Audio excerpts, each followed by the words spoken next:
Today is day 52 of the year 2021, and the date is February 21st, 2021. I'm reading from the New Living Translation of the Chronological One-Year Reading Bible. Today's scripture is from the book of Leviticus.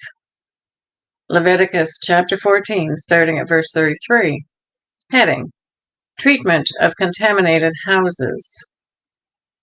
Then the Lord said to Moses and Aaron, "When you arrive in Canaan, the land I am giving you as your own possession, I may contaminate some of the homes in your land with mildew.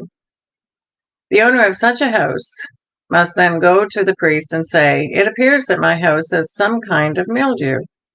Before the priest goes in to inspect the house, he must have the house emptied, so nothing inside will be pronounced ceremonially unclean. Then the priest will go in and examine the mildew on the walls. If he finds greenish or reddish streaks, and the contamination appears to go deeper than the wall surface, the priest will step outside the door and put the house in quarantine for 7 days. On the 7th day, the priest must return for another inspection. If he finds that the mildew on the walls of the house has spread, the priest must order that the stones from these areas be removed. The contaminated material will then be taken outside the town to an area designated as ceremonially unclean. Next, the inside walls of the entire house must be scraped thoroughly, and the scrapings dumped in the unclean place outside the town. Other stones will be brought in to replace the ones that were removed, and the walls will be replastered. But if the mildew reappears after the stones have been replaced and the house has been scraped and replastered, the priest must return and inspect the house again. If he finds the mildew has spread, the walls are clearly contaminated with a serious mildew and the house is defiled, it must be torn down, and all its stones, timbers, and plasters must be carried out of the town to the place designated as ceremonially unclean.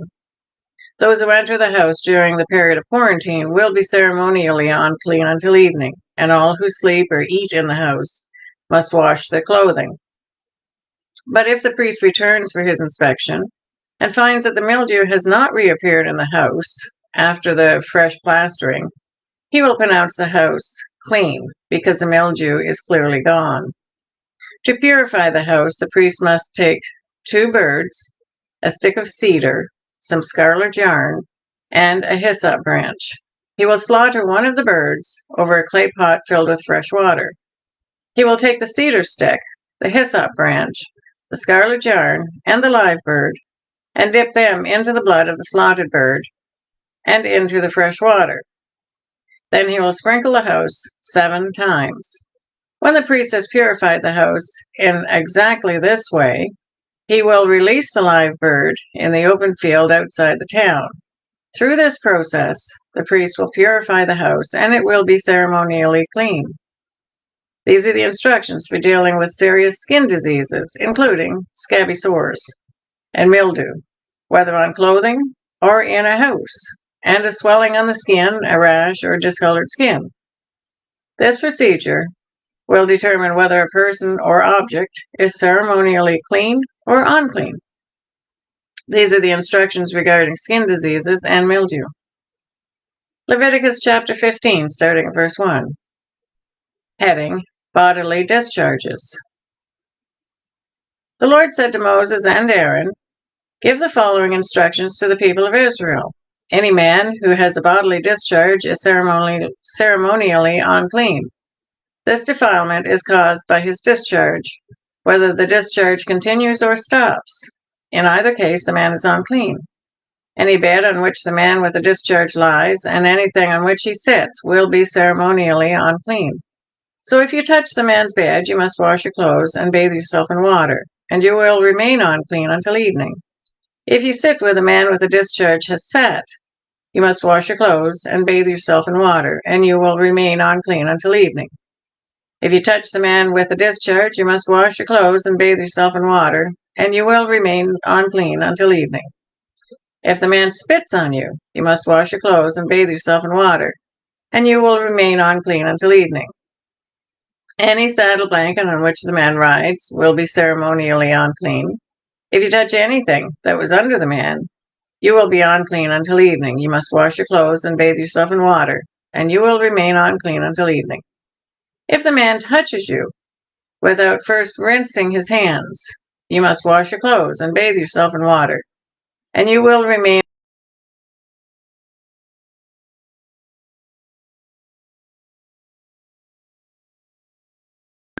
When the man with the discharge is healed, he must count off 7 days for the period of purification. Then he must wash his clothes and bathe himself in fresh water, and he will be ceremonially clean. On the 8th day, he must get 2 turtle doves or 2 young pigeons and come before the Lord at the entrance of the tabernacle and give his offerings to the priest. The priest will offer 1 bird for a sin offering and the other for a burnt offering. Through this process, the priest will purify the man before the Lord for his discharge. Whenever a man has an emission of semen, he must bathe his entire body in water, and he will remain ceremonially unclean until the next evening. Any clothing or leather with semen on it must be washed in water, and it will remain unclean until evening. After a man and a woman have sexual intercourse, they must each bathe in water, and they will remain unclean until the next evening. Whenever a woman has her menstrual period, she will be ceremonially unclean for 7 days. Anyone who touches her during that time will be unclean until evening. Anything on which the woman lies or sits during the time of her period will be unclean. If any of you touch her bed, you must wash your clothes and bathe yourself in water, and you will remain unclean until evening. If you touch any object she has sat on, you must wash your clothes and bathe yourself in water, and you will remain unclean until evening. This includes her bed and any other object she has sat on. You will be unclean until evening if you touch it. If a man has sexual intercourse with her, and her blood touches him, her menstrual impurity will be transmitted to him, and he will remain unclean for 7 days, and any bed on which he lies will be unclean. If a woman has a flow of blood for many days that is unrelated to her menstrual period, or if the blood continues flowing the normal period, she is ceremonially unclean. As during her menstrual period, the woman will be unclean as long as the discharge continues. Any bed she lies on and any object she sits on during that time will be unclean, just as during her normal menstrual period. If any of you touch these things, you will be ceremonially unclean. You must wash your clothes and bathe yourself in water, and you will remain unclean until evening. When the woman's bleeding stops, she must count off 7 days. Then she will be ceremonially clean. On the 8th day, she must bring 2 turtle doves or 2 young pigeons and present them to the priest at the entrance of the tabernacle. The priest will offer 1 for a sin offering and the other for a burnt offering.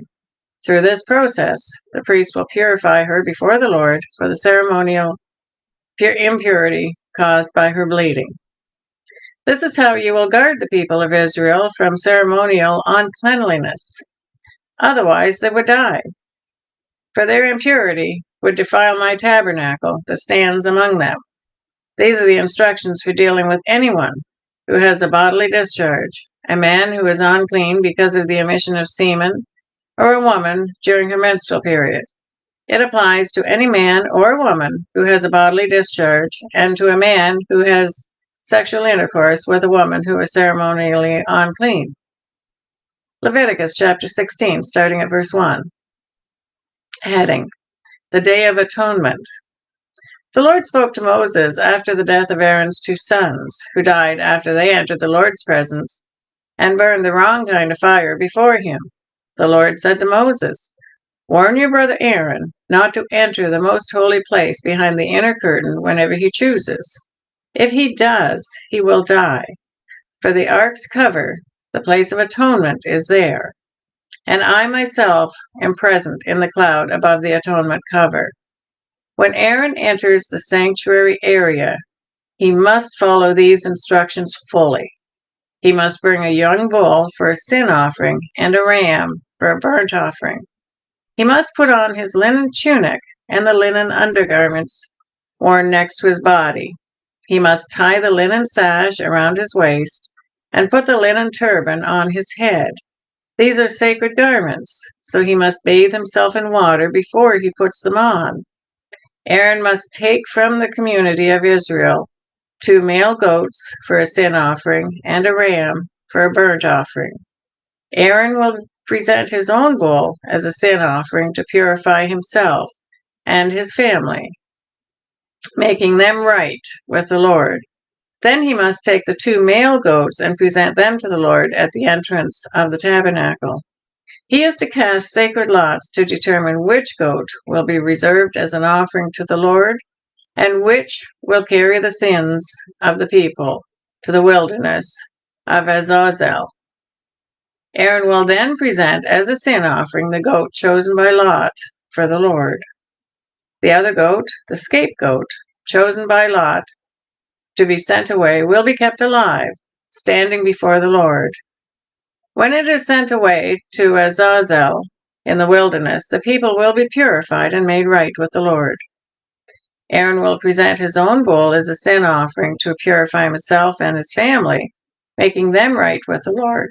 After he has slaughtered the bull as a sin offering, he will fill an incense burner with burning coals from the altar that stands before the Lord. Then he will take 2 handfuls of fragrant powdered incense and will carry the burner and the incense behind the inner curtain. There in the Lord's presence, he will put the incense on the burning coals, so that a cloud of incense will rise over the ark's cover, the place of atonement that rests on the ark of the covenant. If he follows these instructions, he will not die. Then he must take some of the blood of the bull, dip his finger in it, and sprinkle it on the east side of the atonement cover. He must sprinkle blood 7 times with his finger in front of the atonement cover. Then Aaron must slaughter the first goat as a sin offering for the people and carry its blood behind the inner curtain. There he will sprinkle the goat's blood over the atonement cover and in front of it, just as he did with the bull's blood. Through this process, he will purify the most holy place, and he will do the same for the entire tabernacle, because of the defiling sin and rebellion of the Israelites. No one else is allowed inside the tabernacle when Aaron enters it for the purification ceremony in the most holy place.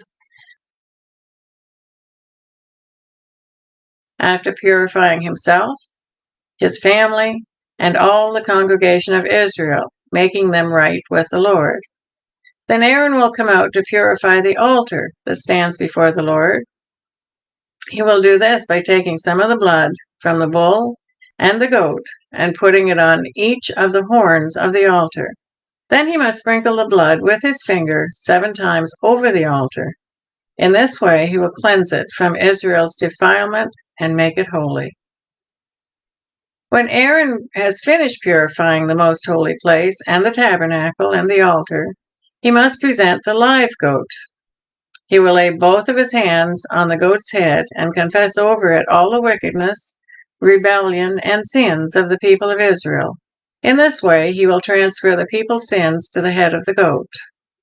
Then a man specially chosen for the task will drive the goat into the wilderness. As the goat goes into the wilderness, it will carry all the people's sins upon itself into a desolate land. When Aaron goes back into the tabernacle, he must take off the linen garments he was wearing when he entered the most holy place. He must leave the garments there. Then he must bathe himself with water in a sacred place, put on his regular garments, and go out to sacrifice a burnt offering for himself and a burnt offering for the people. Through this process, he will purify himself and the people, making them right with the Lord. He must then burn all the fat and sin offering on the altar. The man chosen to drive the scapegoat into the wilderness of Azazel must wash his clothes and bathe himself in water. Then he may return to the camp. The bull and the goat, presented as sin offerings, whose blood Aaron takes into the holy place for the purification ceremony, will be carried outside the camp. The animal's hides, internal organs, and dung are all to be burned. The man who burns them must wash his clothes and bathe himself in water before returning to the camp. On the 10th day of the appointed month, in early autumn, you must deny yourselves. Neither native-born Israelites nor foreigners living among you may do any kind of work. This is a permanent law for you. On that day, offerings of purification may be made for you, and you will be purified in the Lord's presence from all your sins.